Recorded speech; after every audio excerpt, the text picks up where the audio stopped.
Y'all ever been in a place where the folks with the power thought they was untouchable? Where they treated people like dirt 'cause they never thought anybody was watching? This story right here? Oh, it's a lesson in humility, karma, and the power of quiet justice. So buckle up, 'cause what starts out as disrespect turns into a plot twist so cold it had folks stunned. It all went down in a high-end coffee shop in downtown Atlanta, Crescendo Roasters. You know the type. Sleek countertops, jazz playing low in the background, and a menu where a cup of coffee cost more than a full tank of gas. Now see the workers in there? They didn't treat everybody the same.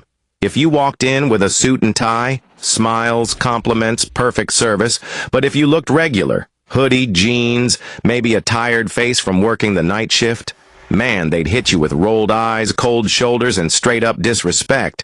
And right at the center of that storm was Amanda. She was the shift manager. Blonde weave, long lashes, always on her phone, and quick to humiliate folks. Customers and workers. Didn't matter. She had her favorites, usually folks that looked like her, talked like her, or kissed up to her. And the rest? They were invisible. Or worse, targets. But then one day, Mr. Levi walked in. Now Mr. Levi didn't look like the type who owned anything. He wore faded jeans, a flannel shirt, dusty boots, and had that tired, patient look of a man who'd seen struggle. His beard was scruffy, he had a limp in his left leg, and his voice, deep but soft, barely cut through the noise. "Excuse me," he said, stepping up to the counter. "Can I get a black coffee? No sugar, medium size?" Amanda didn't even look up. "Can't you see we're busy?" she snapped, laughing with one of her favorite baristas, Terrence. "Get in line." There was no line, just him. Mr. Levi just nodded slow, stepped back politely. Waited.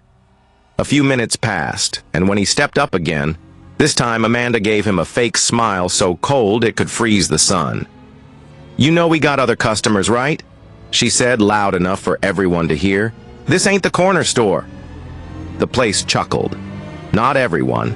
Just the crew and two girls in designer hoodies filming a TikTok. Mr. Levi still didn't flinch. "Just a coffee," he said. "That's all I'm asking." She rolled her eyes, leaned back, and said loud, "Terrence, you take care of that one. I'm not wasting my energy."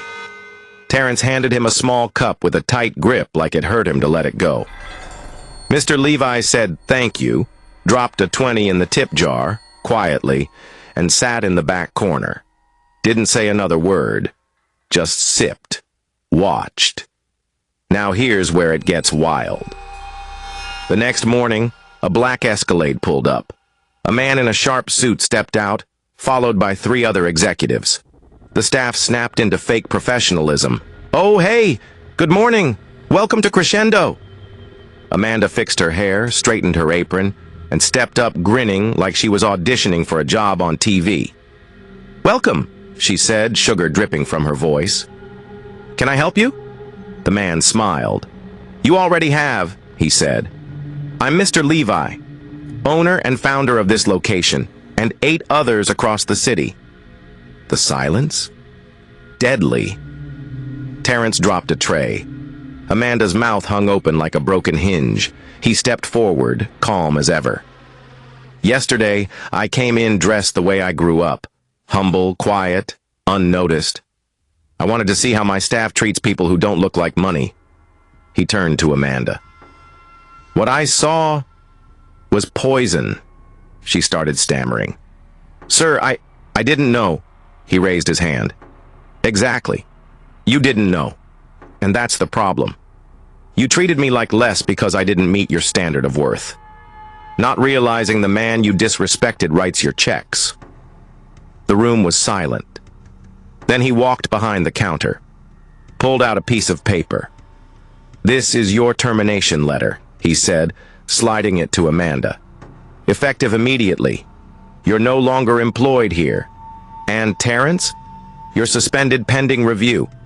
Everyone else who laughed yesterday, I'll be reviewing the cameras." The shift supervisor gasped. Someone dropped their headset. But he wasn't done. Then he turned to Jasmine. See, Jasmine was the quiet barista in the back. Always worked double shifts, always kind to customers, never got the credit. Amanda used to send her to clean bathrooms during rush hour just to humiliate her. Mr. Levi looked her in the eye. I saw how you treated that elderly woman who came in during the lunch rush. You gave her water, helped her sit down, and didn't even know I was watching. You've got heart. You're the new shift manager. Starting today. Tears filled Jasmine's eyes.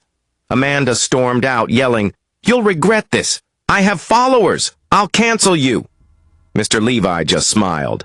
Character doesn't need followers. It reveals itself when no one's watching.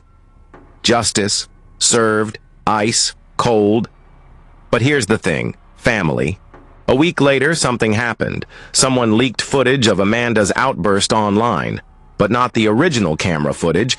This one was edited, spliced, cropped, and it made it look like Mr. Levi was the aggressor. Suddenly, hashtags popped up. Boycott crescendo. Justice for Amanda. People who didn't know the truth started attacking him. And just when things started getting bad, Mr. Levi received a letter. No return address.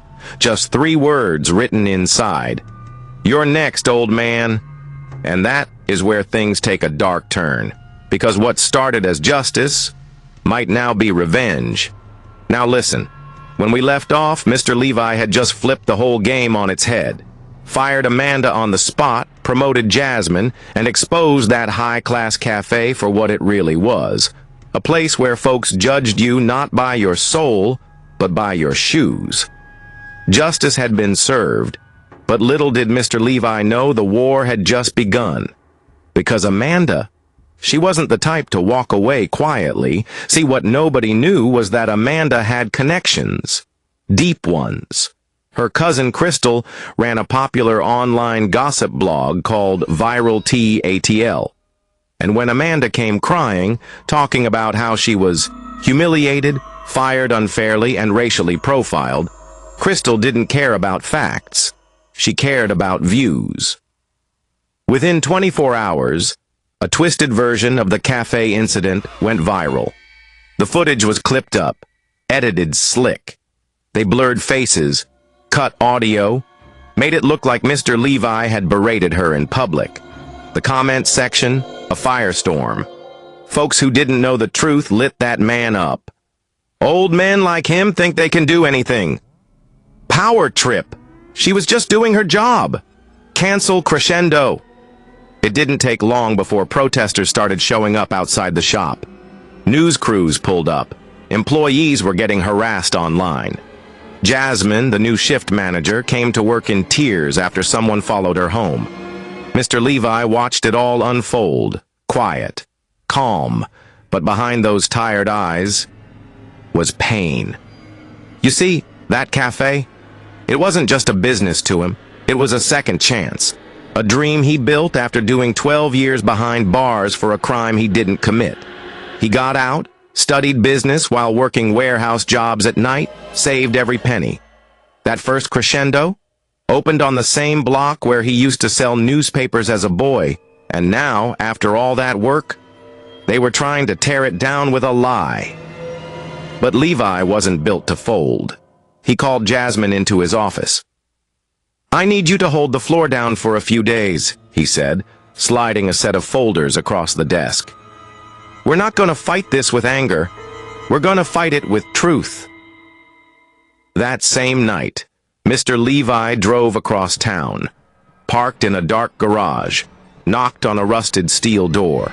It opened, and standing there with eyes like razors and braids that touched her shoulders was Deja, a former journalist turned private investigator. You still do loyalty discounts? Levi asked with a tired smile. She smirked. Only for the man who taught me how to read contracts when nobody else would. Deja got to work, pulled surveillance, phone logs, tracked social media patterns, dug into Viral TATL's bank records. What she found? Bombshell. The blog had taken a quiet sponsorship from a rival coffee chain, Golden Mug Cafe, the week before Amanda got fired. And guess who the VP of marketing over there was? Amanda's ex-boyfriend. They'd set the whole thing up. Even worse, Crystal had faked a whole DM's conversation with Levi and posted it as proof of harassment. But Deja traced the metadata, showed it was photoshopped. All of it. Levi took it to a lawyer, but before they could even hit court, Deja leaked the real footage to the press. Unedited, raw. Showed Amanda mocking customers, belittling staff, and icing out Levi like he was nothing. The internet flipped instantly. Comments turned from hate to shame. Wait, she was the problem? Yo, I feel terrible for believing the lies. This man is a whole inspiration. Respect Amanda, disappeared from social media. Crystal, hit with a defamation lawsuit so heavy she had to shut her blog down. Crescendo Cafe bounced back. Business tripled. Jasmine was invited to speak on morning shows about leadership and integrity. And Mr. Levi? He went viral for the right reasons. Interviews, speaking engagements, documentaries. But just when it looked like peace had returned, another message arrived. This time, not in a letter, not even an email. It was slid under the cafe's front door in the dead of night. No footprints, no camera footage, one line, burned into parchment. This isn't over. You took down the wrong person, son, but left the right one standing. Jasmine found it, hands trembling. Levi stared at the note, his jaw clenched. Because he knew, whoever wrote that, they were watching. And if the enemy wasn't Amanda, then who was still hiding in the shadows? Sometimes the real enemy ain't the one that shouts the loudest. It's the one that stays quiet, moves in the dark, and waits for you to get comfortable. See, Mr. Levi thought the storm had passed. Amanda was gone. The truth was out. The cafe was thriving again. But that letter slid under the door, that one line, you took down the wrong person, but left the right one standing. It hit different. Because Levi wasn't new to games. He'd spent 12 years in prison for a setup, remember? He knew a warning shot when he saw one, so he didn't panic. He watched. And over the next 2 weeks, strange things started happening. Crescendo's bank account was hit with unexpected vendor charges. The Wi-Fi went down every day at exactly 10:47 a.m. Health inspectors showed up twice in 1 week with anonymous complaints about mold. The cafe passed inspection clean, but the attacks kept coming. One morning, Jasmine opened the shop and found the espresso machine fried. Wires melted from the inside, no sign of a power surge.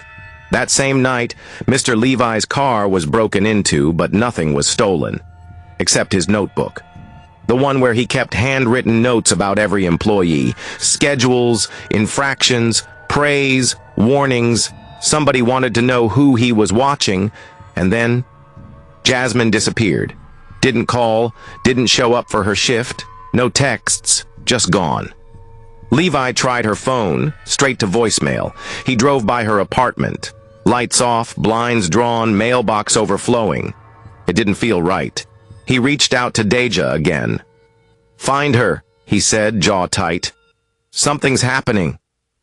Deja hit the streets hard, talked to Jasmine's neighbors, combed through traffic cam footage, even ran a trace on her last known cell signal. What she found chilled Levi to the bone. The last time Jasmine's phone pinged, it was less than 2 blocks from Golden Mug Cafe. The same rival business Amanda's ex-boyfriend worked for. Now hold up, here's where the trap starts to unfold. Deja, sharp as ever, planted a fake job application for Jasmine at Golden Mug, posed as a friend following up. What she found? Golden Mug had Jasmine's name in their employee portal, but Jasmine had never signed a contract.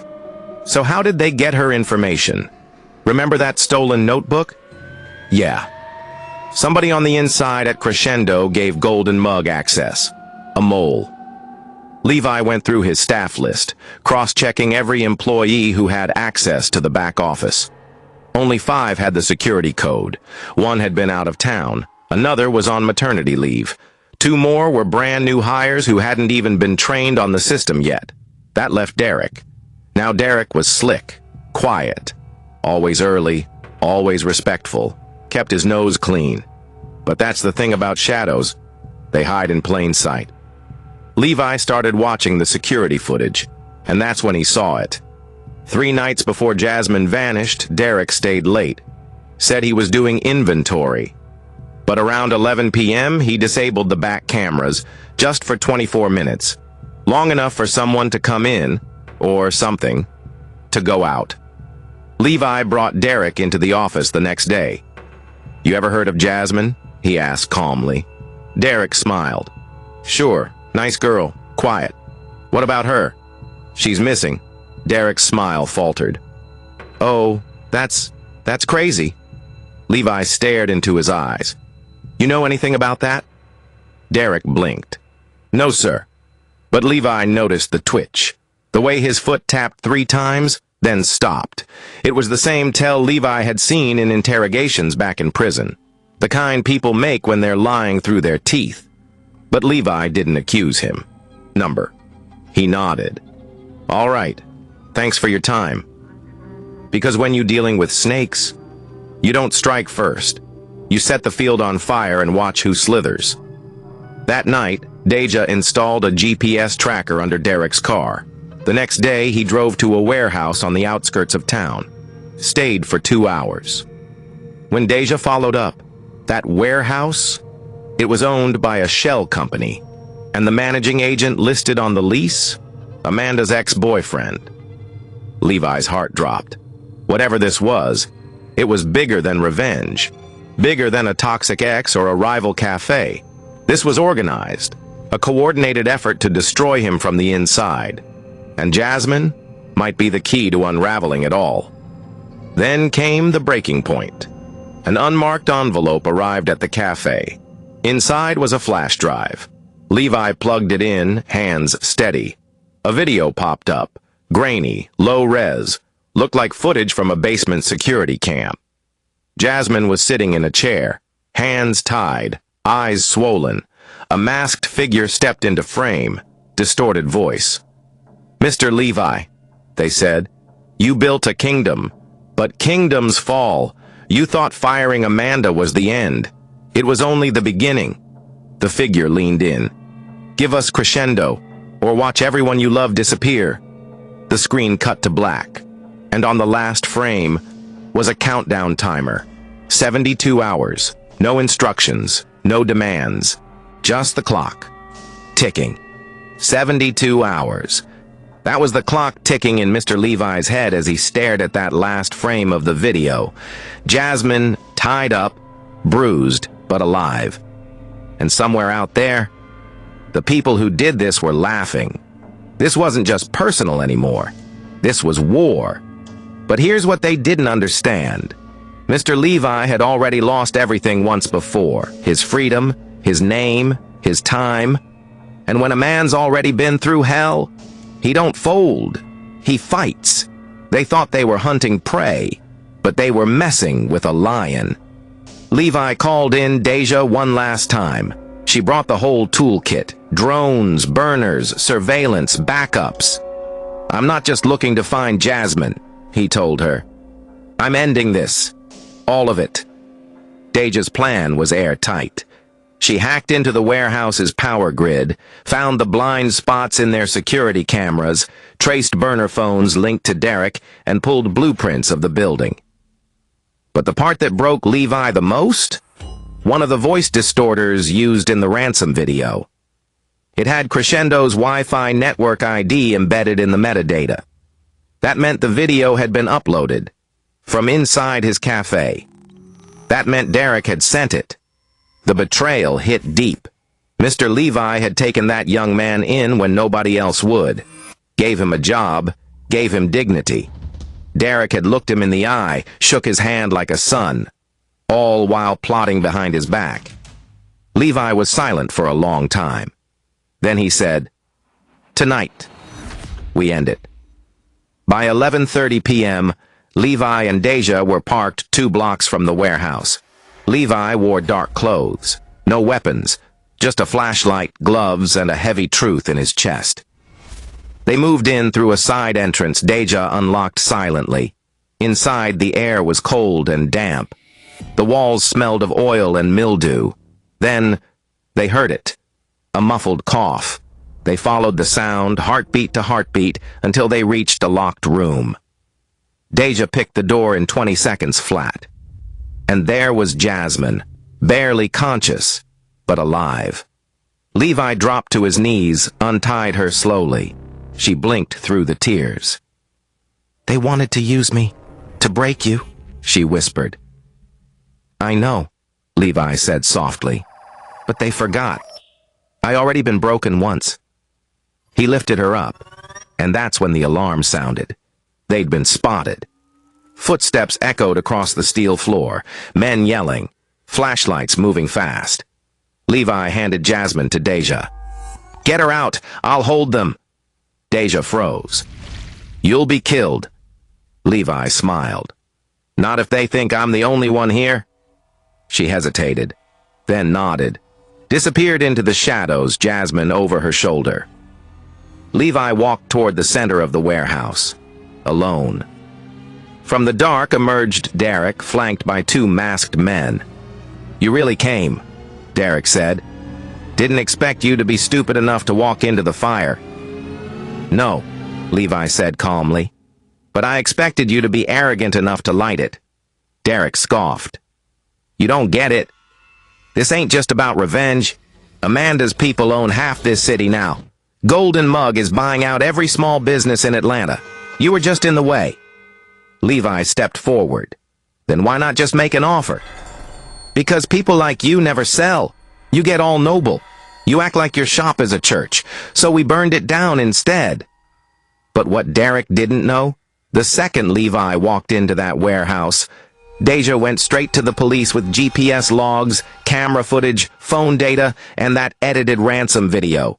And the whole warehouse was surrounded. Just as Derek raised his hand to signal the attack, red and blue lights flooded the building. Helicopters above, SWAT teams crashing through every door. Derek tried to run. Didn't make it 3 feet. One by one, the whole ring got arrested.